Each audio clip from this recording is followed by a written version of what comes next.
9 मई का भी आपने थोड़ा जिक्र कर दिया था। ये एक दो सवाल भी आए हुए थे पहले, बल्कि किसी ने मुझे टेक्स्ट भी किया कि 9 मई में साहिर शमशाद मिर्जा जो है वो उनके रोल के बारे में थोड़ा सा और बताएं कि वो क्या उनको, क्या ये मुमकिन था कि वो उस दिन छुट्टी करवा सकते थे आसिम मुनीर की? देखिए, आसिम मुनीर ओमान में बैठे थे, उसके बाद हाँ। वो कतर चले गए और साहिर शमशाद मिर्जा थे हम्म। जिन्होंने उनको तसल्ली दी और कहा कि भाई यू कैरी ऑन, हम्म। पीछे आने की, वापस पलटने की जरूरत नहीं है, हम इसे राइट। हैंडल कर लेंगे। और देखिए, इंस्टीट्यूशनल आदमी है ना साहिर शमशाद मिर्जा, उनके लिए हम्म। ये था कि या कोई वो बगावत करते, कोई खिचड़ी पकाते and divide the institution. Right. और बात ये है कि किसी भी, मैं समझती हूँ अच्छे जर्नैल के लिए इंस्टीट्यूशन की इंटेग्रिटी, उसको कायम रखना जो है वो ज्यादा इम्पोर्टेंट है। एब्सोल्युट। तो इन्होंने भी यही असेस किया कि भाई अ, ये इंस्टीट्यूशन होगा तो आगे बात चलेगी। और उन्होंने फिर बल्कि आसिम मुनीर ने जो कम्युनिकेट किया जीओसी 10 डिव और 11 डिव लाहौर और जीओसी पेशावर से, तो उनको उस वक्त यही हुक्म दिया था कि डायरेक्टली ऑर्डर्स अब तुम चेयरमैन जॉइंट चीफ से लोगे, अब राइट। तुम अपने रिस्पेक्टिव कोर कमांडर्स से नहीं लोगे। तो ये ओके। बिल्कुल वो जर्नैल हैं जो कि who was the right hand man for Asim Munir, इनके साथ खड़े रहे। और उसकी वजह यही थी कि चाहे वो पसंद करते हों या ना करते हों, या उनकी अपनी इंटरेस्ट एट स्टेक भी थे, लेकिन मेरे ख्याल में उनकी असेसमेंट यही थी कि इंस्टीट्यूशनल इंटेग्रिटी के लिए यही ज़रूरी है कि जो अब बन गया है उसके साथ खड़े हो। तो ये उसके इनका रोल था। बिल्कुल आशा, मुझे याद है इससे पहले 9 मई से पहले भी आपके के साथ मेरी बात हुई, ऑनलाइन भी ऑफलाइन भी। और मैंने आपसे कई बार ये सवाल पूछा, मतलब प्राइवेटली भी पूछा। मैंने कहा बताएं कोई चांस है, क्योंकि आपको पता जो आजकल एक पूरी खेप है, एक उन्हें अल मारूफ बनास्पति इनकलाबी भी कहा जाता है। वो नए नए एंटी एस्टेब्लिशमेंट हुए हैं, सारी उम्र पहले बूट पॉलिश कर करके अब उनको वो फौज की मजालिम और फौज का रोल याद आ गया है। चलें, अच्छा है, कोई थोड़ा बहुत सियासी शऊर भी बेहतर होता है जीरो से। लेकिन वो अच्छा उनका दावा था, और मैं जिनसे बात करता वो कहते थे जी बड़ी गड़बड़ है, ये अंदर से इसका हो जाएगा। आप उस वक्त भी कहती थी कि ऐसा नहीं होगा, ये इदारा ऐसा नहीं छलता। तो मुझे यही जो आपने अभी कमेंट भी कहा ना कि कुछ लोग मीडिया के ऊपर वो बातें कर रहे हैं, असल में उनका दोष नहीं है। उनको जो व्हाट्सएप के ऊपर वो पॉइंटर्स मिलते हैं ना कि जॉइंटनेस और ये और वो उसी को दोहरा देते हैं। दे डोंट इवन कोशिश भी नहीं करते कि कम से कम चले उसके बारे में गूगल सर्च ही कर लें, कोई और मुल्कों में देख लें क्या होता है, या चैट जेपीटी आजकल आ गया उसी से पूछ ले। नहीं, वो सीधा उसको रिपीट करते हैं। और ये ही हमारे पॉलिटिशियंस का भी आलम है, उनका भी यही हाल है कि दे डोंट, और ये भी बात हमारी होती रही है कि they don't really understand some of the basics about the institution. Imran Raza साहब। रज़ा अब तो वो ये सारे आपके जो व्हाट्सएप के एनालिस्ट हैं ना, उनको एक नया लफ्ज़ आ गया है, synergy.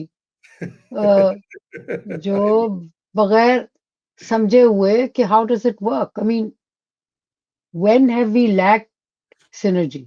Yes, exactly. We have not. मतलब कि जो जितनी परफॉर्मेंस की, हालांकि देखें सिनर्जी का जो प्रॉब्लम जब भी पड़ा है वो आर्मी की तरफ से पड़ा है, वो हम्म। एयरफोर्स या नेवी की तरफ से नहीं पड़ा। हाँ, वो बेचारों में उनमें उनमें कहाँ वो वाली दम ही नहीं है कि वो कोई मसला करे। हम देखें, दम की बात नहीं है, देखें ना, ऑपरेशन जिब्राल्टर जब हुआ, उन हम्म। बेचारों को नहीं बताया गया 1965 में।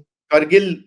जब कारगिल हुआ तो इनको नहीं बताया हुआ, लेकिन जब खड़ा होना था तो ये खड़े हुए और हम्म। उन्होंने किया। आई मीन, सिनर्जी का जो प्रॉब्लम है, मैं आपको तो अगेन इम्पॉर्टेंट टू अंडरस्टैंड, कैसे पड़ता है आर्मी की लैक ऑफ अंडरस्टैंडिंग की वजह से। हम्म। मतलब ये कि जब कारगिल हुआ और इंडिया ने डिप्लॉय किए अपने जहाज, तो परवेज मुशर्रफ ने एयर मार्शल पीक्यू मैदी को बुलाया और कहा भी तुम भी लगाओ अब अपने जहाज। तो उन्होंने कहा जी हमारे पास इतने एसेट्स नहीं है, अगर हमने काउंटर लगा दिए जहाज, तो इज अ पॉसिबिलिटी कि इंडिया इंटरनेशनल बॉर्डर से दूसरा फ्रंट खोले। राइट। उस वक्त मुझे अपने एसेट्स चाहिए होंगे। सो अब आप बताएं कि मैं अब इस्तेमाल करूं या तब इस्तेमाल करूं, क्योंकि उस राइट। वक्त प्रॉब्लम था कि पाकिस्तान के पास जहाज़ों की कमी थी। ये मसाइल चल रहे थे, और 98 में हमने जो एटॉमिक टेस्ट किए थे, उसकी वजह से एम्बार्गो वगैरह भी था, और इस किस्म के प्रॉब्लम चल रहे थे। तो तीनों सर्विसेज जहां जरूरत होती है, देखिए जहां बड़ी फौज, it's boots on ground, right. जहां उन्हें और उनको जहां एयर कवर चाहिए होता है, तो एयरफोर्स जहां देना होता है एयर कवर देती है। और वो बिल्कुल कोऑर्डिनेशन, हमेशा से कोऑर्डिनेशन दैट वे रही है।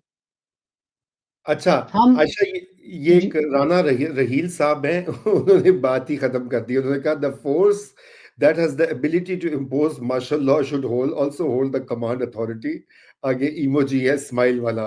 तो उन्होंने उन्हें कहें जी कि उनको तो बादशाह होना चाहिए। उन्होंने गाली मुका दी थी। उन्होंने क्या। हाँ अच्छा, ये एक उमैर खोखर साहब है, उनका भी फनी कमेंट है। कह रहे हैं energy is electric supply company in Australia New Zealand. वाह जी उमैर साहब, thank you for very letting us good, no. Very अच्छा गुड, आयशा, वेरी ये गुड। पता है पहले कुछ सवाल थे मेरे, मैं असल में आपसे और बात करना चाहता, लेकिन 3-4 सवाल आए हैं अबाउट हाइब्रिड ऑर्डर। चूंकि ये जो सब कुछ हो रहा है, CDF, field marshal, I need changes, अब कह रहे 28th अमेंडमेंट भी आ रही है। अभी उसके खदो खाल सामने नहीं आए क्योंकि लड़ाई झगड़ा पड़ा हुआ है अंदर रूलिंग क्लास में। लेकिन वो कह रहे हैं कि आपको, आपने देखा होगा कि पाकिस्तान में बिग डिबेट अब चल निकली है। मसलन मैं आपको बताता हूँ कि 3-4 लोगों ने ये कहा कि जी अब तो चाइना का राइज कर रहा है और वेस्टर्न डेमोक्रेसी जो है वो फॉल कर रही है। इंडिया, चाइना, ये सारे मुल्क जो है ये अथॉरिटेरियन या सेमी अथॉरिटेरियन जो है वो सिस्टम्स उन्होंने अडॉप्ट कर लिए हैं। पाकिस्तान भी उसी जो है डायरेक्शन में जाएगा, और पाकिस्तान का भी फ्यूचर यही है कि यहाँ भी किसी ना किसी फॉर्म का अथॉरिटेरियनिज्म रहेगा। वैसे मैं उनसे ये कहता हूँ पाकिस्तान में जमहूरियत आई कब थी? थी।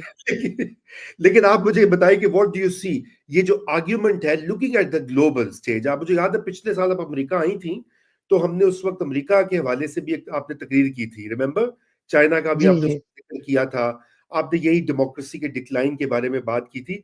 तो आप क्या समझती हैं कि पाकिस्तान में भी ये जो चेंजेस आ रही हैं, ये कितनी एक ग्लोबल मोमेंट की नतीजा है, या बिल्कुल प्योरली डोमेस्टिक पावर डायनेमिक्स है और मिक्स ऑफ बोथ? मैं तो कहती हूँ जी कि ग्लोबल हमें देख के चल रहा है, लगता तो ये है।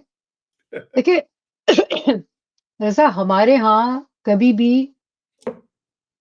डेमोक्रेसी स्ट्रेंथन नहीं की। हम्म। एक चेंज आया 2008 में, जी। जिसमें अ, और हाइब्रिडिटी का सिलसिला हमारे यहाँ 2008 में शुरू होता है। हम्म। अ, और वो ये कि फौज के अंदर मेरे ख्याल में एक डिसीजन हुआ कि अब हमने स्टेट को टेक ओवर नहीं करना, हम्म। हमने गवर्नेंस को टेक ओवर करना है। राइट।